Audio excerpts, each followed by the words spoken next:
Good afternoon. Welcome again to Civil Discourse Now. I'm Mark Small. I'm Paul Ogden. Take off the hat, Mark. I will not take off the hat. It's Monon Bell game. That could offend the Wabash demographic. Which most of the country does not care about. November 3rd, 2012. We are at 129 East Market Street, Indianapolis, Indiana, with a panel of local experts to discuss election predictions and the general election that's coming up on Tuesday. Our guests are Jeff Cox. Website, please. www.noboxesallowed with dashes in between the words .blogspot.com. And you have a book coming out next year. Is that not correct? That is correct. Rising Sun, Falling Skies, the disastrous Java Sea campaign of World War II. Coming out next July. Our next guest panelist is Matt Stone. Matt, website. My blog is indiestudent.blogspot.com, also an occasional contributor to indiepolitics.org. And next to me, John Easter. Blog? indiedemocrat.blogspot.com. We all should have bought stock in Blogger, I guess. Yeah, I know. Right? Well, it's owned by Google. I know it's owned by Google, as everything else is. Yeah, you could have worn T-shirts with your. No, we shouldn't have bought Facebook stock. I mean, no, definitely not that. Should have bought Chrysler stock, from what I understand. That would have been a real deal. Okay. Before or after they moved their Jeep operations to China. Oh, jeez. Okay, first election prediction round. We're each going to say what it is we think is going to come out in terms of popular and electoral finals. And each person is going to say one swing state that they think's interesting and why. So, Paul, going from I think we should start with our guests. That way we can. You're right. Let's go with our guests. I was not being thoughtful. I apologize. So we start with John first. John, go ahead. Okay. Well, we were kind of comparing how we did all this. I went old Tim Russert because I like Tim Russert here. I think it's going to be an incredibly interesting election night. There's so many close states. Obviously, you know, Ohio stands out, and I think that's kind of cliche to pick Ohio. So I'm going to say New Hampshire, I think, will be very interesting to see what happens there. It's only 4 electoral votes. Certainly, it may or may not swing the election one way or another. But I think New Hampshire is actually going to Mitt Romney, which kind of goes against the polls. But I still have it 299 to 239 in favor of President Obama winning re-election. I think the popular vote, I think there's a good chance that Obama will perhaps lose the popular vote and win the electoral vote. Reason being, I think a lot of those blue states on the East Coast will have trouble getting votes in. So, you know, New Jersey, New York, I think there's going to be a lot of trouble with Hurricane Sandy. Connecticut still, I read this morning, has 80 polling sites that don't have power.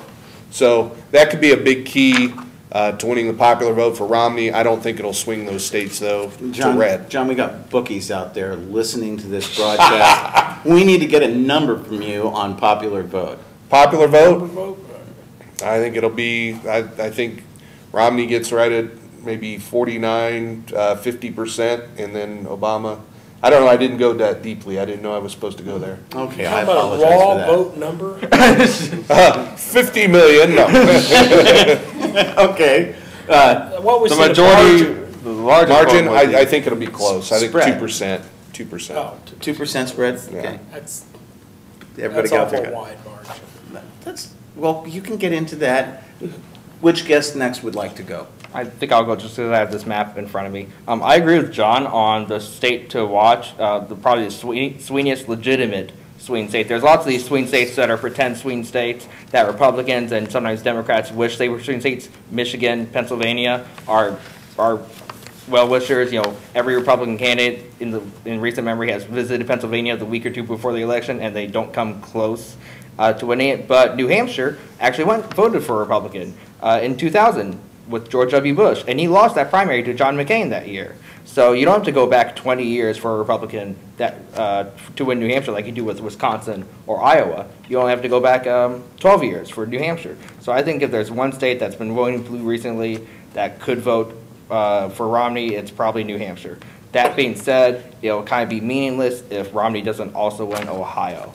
And right now, even though Ohio is going to be close, Obama has some very stubborn leads in the polls. They're not big leads, but throughout this campaign season, except maybe after the first debate, they've been pretty consistently. It's been 2 points, 3 points, not that ridiculous 10 points that I think public policy showed at one point, but it'll be 2, 3, 4 points in Ohio.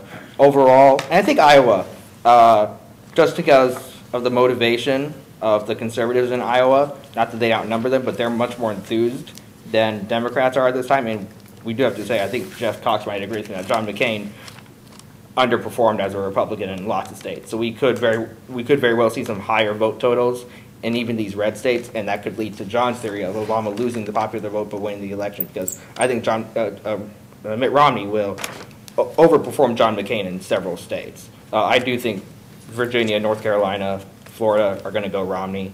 They probably going to go more Romney so now that with the hurricane. But I think the state to watch is Ohio plus New Hampshire. I think that would be Romney's key to victory, but ultimately I think Obama's going to eke it out. So you took 2 states instead of just 1? Yeah, but I'm special. So, and I think 2-3 points difference in the national vote. But it's going to be really close in the electoral college as well. Okay, so are you picking a winner? I think slide Obama unless something drastically changes in Ohio. And if something does change in Ohio, New Hampshire's going to fall into place as well. You have a number on the electoral college? 'Cause that's what the pool is. What's New Hampshire, -4, 277 for Obama? Jeff? Well, and it sounds cliche now because everyone's talked about it, but I'm actually from there, so I can pick it. I think the big state is obviously Ohio.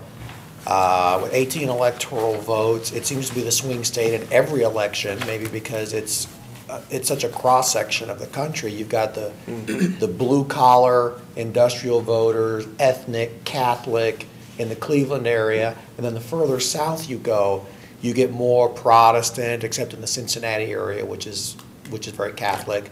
You get more agricultural, more rural, more evangelical. Cleveland's basically the Democrat part of the state. Cincinnati's basically, except for Hamilton County proper, it's the Republican part of the state. And except for Toledo up in the northwest corner, it sort of gets, and the various urban areas, it gets more red the further southwest you go in Ohio. Now, a couple things are in play right now in Ohio. I'm familiar with the polls that you just mentioned that show Obama with a consistent 2-point lead. The problem is that most of those polls show a Democrat turnout advantage of +8. Now, for comparison purposes, the Democrat turnout advantage in 2008, which was a wave election, was +7. So they're predicting a higher percentage of Democrat turnout this year than Republican than there was in 2008 when Democrat motivation was high, Republicans were not happy at all, and it was after 8 years of Bush. That is completely unrealistic. And that's why I tend to, and Rasmussen is backing us up on this, that Romney has the advantage in Ohio right now. He's got the turnout advantage. In the early voting, Republicans are beating Democrats in Ohio with that. Voter registration in Cuyahoga County, which is a bastion of Democrats that I just explained, it's the Cleveland area, is down. There's a lot of anger in Ohio, especially in the southeast section and in the eastern section of the state, which is coal mining country because of Barack Obama's assault on coal. The auto bailout is popular in Ohio, and so that's what's been carrying Obama so far. But when he goes to Ohio, he doesn't get big crowds. Mitt Romney just went there and he had 35,000 people show up in Westchester on a cold day. So the motivation for the Republicans is there. The Republicans are going to have a much better turnout than they had in 2008. The Democrats are not going to have as good a turnout in 2008. It's reflected by the voter registration totals going down in the Cuyahoga County area. I think Ohio is going to go for Romney. In the overall vote total, I think Romney's going to win the electoral vote. I'm going by Michael Barone's analysis in the Washington Examiner. It starts out, he says 315 to 223, Mitt Romney over Barack Obama because of the factors I just mentioned. But he has, give me that one, give me that map here just so I reference the electoral votes. He has Mitt Romney taking Pennsylvania. I think that's a stretch. I think Pennsylvania is more in play than it has been simply because of the coal issue. Western Pennsylvania is very big coal country, and they've got the Marcellus shale deposit, and Obama's EPA has been attacking both of them. There was a lot of anger in Western Pennsylvania and in northeast Pennsylvania, the area north of Philadelphia, which is anthracite coal country. They're furious with Obama over his attacks on coal and on the Marcellus shale deposit. That said, Philadelphia dominates the state. And unless the Philadelphia suburbs come through in a way they haven't been in the past couple of elections, Pennsylvania is going to go for Barack Obama. But I think Wisconsin will go for Mitt Romney. And you've taken 3 states. He took 2. Yeah, Why do you think Wisconsin's going to go Mitt Romney? Because it's even during the Republican recall election earlier in the year, exit polls showed Obama in a lead, even among people who were voting in that recall election. Because of the Republican recall, they've got a very strong ground game. I do agree with that. They've got a stronger ground game in Wisconsin than they do in other states. And so I'm trying to tell you how I get to my Does that include my Nevada? vote totals. I think it's going to be Nevada's an interesting case. Iowa's an interesting case because I think those 2 states might have been swayed to Mitt Romney by newspaper endorsements. Iowa, the Des Moines Register, for the first time since Richard Nixon, endorsed Mitt Romney and endorsed a Republican, rather. I mean, they've never endorsed Mitt Romney, to the best of my knowledge. Yeah, it's kind of young. But they endorsed Richard Nixon for the 40 first. years ago. Yeah, it was the last Republican they endorsed was Richard Nixon. That's a real good record. Good track. Yeah, I'm not so sure. But that might be why they haven't endorsed a Republican since then. But it's by far the largest newspaper in the state. They never endorsed a Republican, and they did this time. And There are no large newspapers outside of Florida anymore. Well, there are no large newspaper in Iowa. There are no different than large newspapers, newspaper. period, because no one reads them. The thing is, Iowa's been trending more conservative. You remember a few years ago, they recalled those 3 Supreme Court justices because they found a right to gay marriage. And although I support gay marriage, the people in Iowa were furious that it was been imposed by the courts. And so that shows that there's a trend in Iowa towards a more conservative viewpoint. Nevada, did anyone else read that endorsement of Mitt Romney by the Las Vegas Review or whatever? No. I have never seen a full broadside directed at a politician the way the Las Vegas Review-Journal just completely blasted Barack Obama. This was something not seen since the battleship Yamato in World War II. This was just destruction. Bottom line. Romney wins 295 to 243, I believe it is. I do Because of think Pennsylvania. the one oddball that Romney might pick up, I think Romney has an outside shot at maybe picking up a congressional district in Maine, because Maine is not classically liberal like lots of New England is. Ron Paul did really well in the primary. They've elected independents for governors, and the 2 Republican senators they've had up And until we'll get into the this Senate year races in a minute because have been fairly moderate. Well, and the Well, I think we can go over unemployment 15 rate minutes. is so high in Nevada too, that I'm sorry, the unemployment rate. I think we can go over 15, can't we? Yeah, well, let's keep it at 15, and that way people Okay, who are watching. all right, so we'll come back with the we're- experts. We're going to be right back with our panel of experts talking about the election.